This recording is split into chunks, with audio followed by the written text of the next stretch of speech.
And now we will proceed to Miriam O'Neill, our Plymouth Poet Laureate. You're the closing act, Miriam.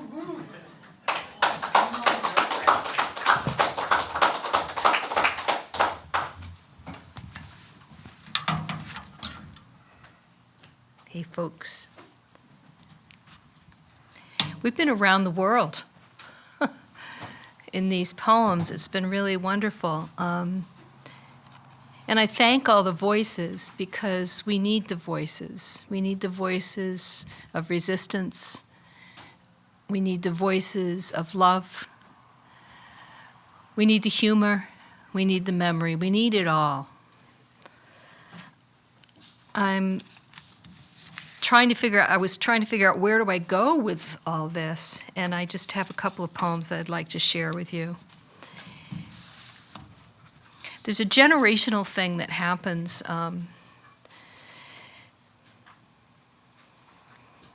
Something that happened to your grandparent becomes something different for your parent, becomes different for you. But there's something that gets pulled through if you're not careful. It's hard to break the chain. So this is a little food but not food poem.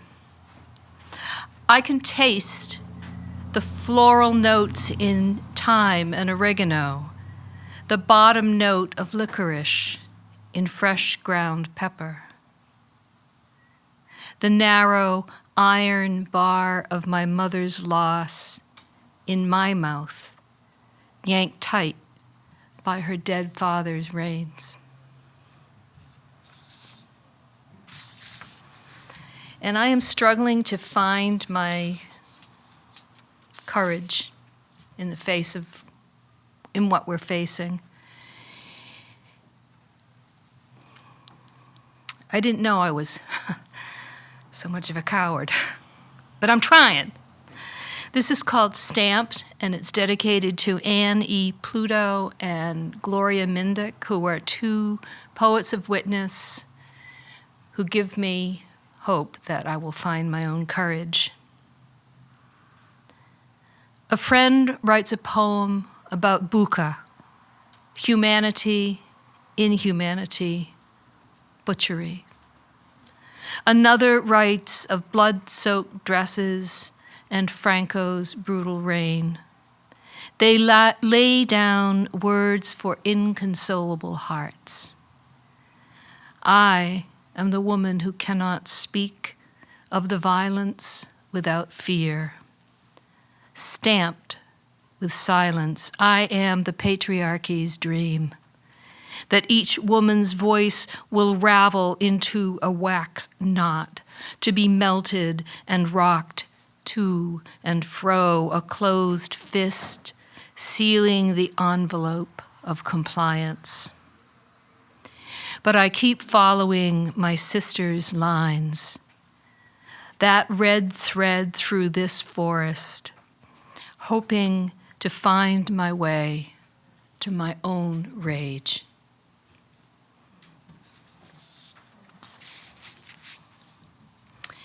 And I will end on two lighter notes.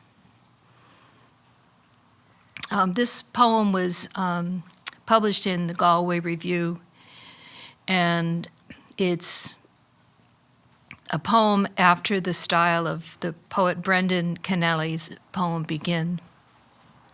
It's called Summons. The birds summon first, then the light beyond the windows begins to roar with the traffic noise of sun and mist that comes on wheels the wind makes. Every morning, the lively arrogance of girls unafraid of the highest branches in the linden from which they view the sea.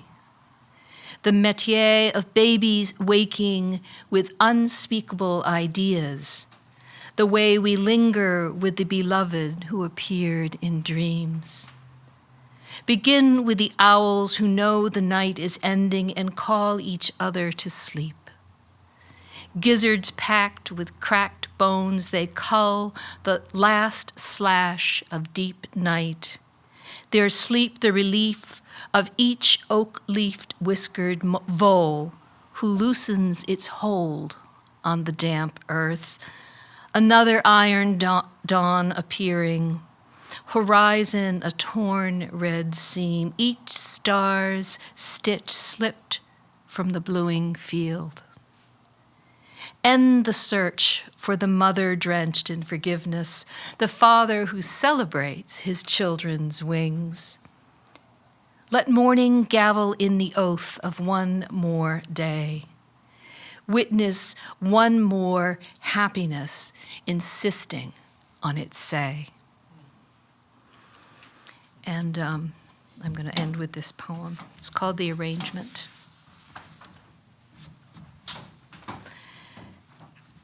This is my crazy old lady poem. The Arrangement. I am old now, but at least the sun is older. Frisked by wind, I am cold and blithe as the wings of a skunk-sweet raptor above the field where something's left of a coyote's kill. Thick-ribbed slice of woman, now I know what time is, and my obligation to not be too concerned, not because I'm not, but because the sun is not, nor the ice-ridged wind, nor the small clot of flesh and bone and fur the bald-headed bird watches over, because to care does not change the arrangement. How I will walk on is not my business.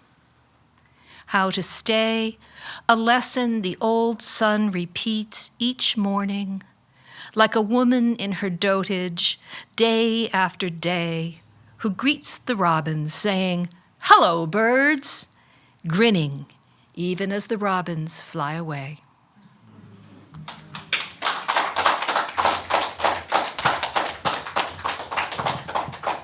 Thank you, Miriam.